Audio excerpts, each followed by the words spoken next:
नमस्कार। एक दिन हम लोग 1988 में तिरुपति बालाजी गए थे। तो पिताजी ने जो भी ब्राह्मण भट्ट जो आते थे, पुजारी जो आते थे, उनको पूछते थे, भाई आपका बैकग्राउंड क्या है? तो नेचुरली उनको अंग्रेज़ी तो आती थी। कोई कहता था मैं यादव हूँ, कोई कहता था मैं सोनार समाज से हूँ, कोई कहता था मैं इस समाज से हूँ, उस समाज से हूँ।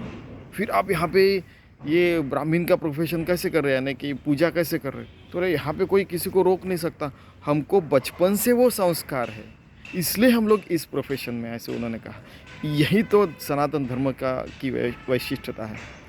भगवा वस्त्र कोई भी बन सकता है, कोई भी अच्छी ज़िंदगी जी सकता है ईमानदारी से। तो फिर मैंने बोला कि सर्वे सुखिनः सन्तु सर्वे सन्तु निरामया सर्वे भद्राणि पश्यन्तु माँ कश्चित् दुःखम् आपनेयत्। ऐसा हो सकता है, हाँ हो सकता है।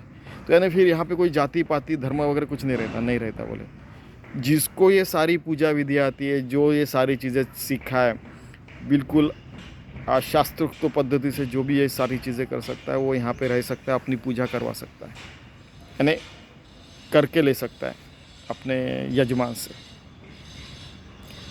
तो बहुत अच्छा लगा हमें फिर उस समय।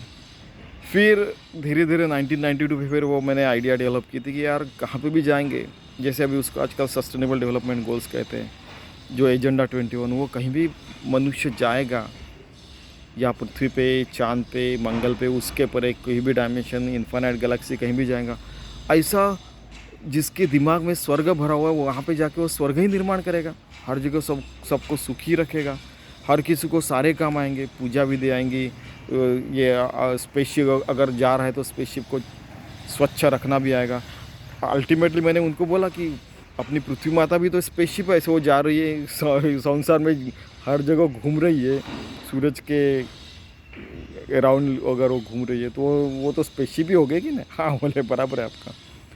तो फिर उनको भी वो आइडिया अच्छी लगी थी। यानी आप देखिए कि सनातन धर्म में ये है, और वैसे भी आप अक्रॉस द रिलीजन्स देखिए, कोई भी सॉफ्टवेयर इंजीनियर बन रहा है, कोई भी यानी कुछ भी काम कर रहा है, तो इसका मतलब क्या है कि आप किस जाति पाति रिलीजन से वो नहीं, आप किस तरीके से खुद का पालन पोषण करते हैं, अपने अपने फैमिली का भी, वो बड़ा इम्पोर्टेंट रहता है।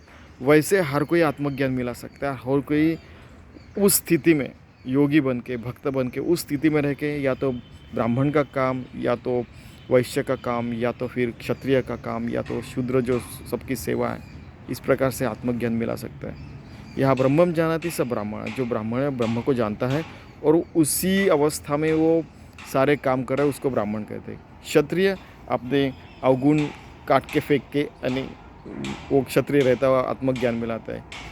और शूद्र रहता है, हरदम सबकी सेवा करते रहता है। और जो व्यापारी रहता है, असली प्रॉफिट क्या रहता है उसका, कि आत्मज्ञान मिलाने का, वो भाव में रहने का। तो ये ऐसे ब्राह्मण वैश्य शूद्र क्षत्रिय, ये सारी मार्ग है आत्मज्ञान मिलाने के, मुक्ति मिलाने के। तो जब ऐसी बातें की तो सबको अच्छा लगा।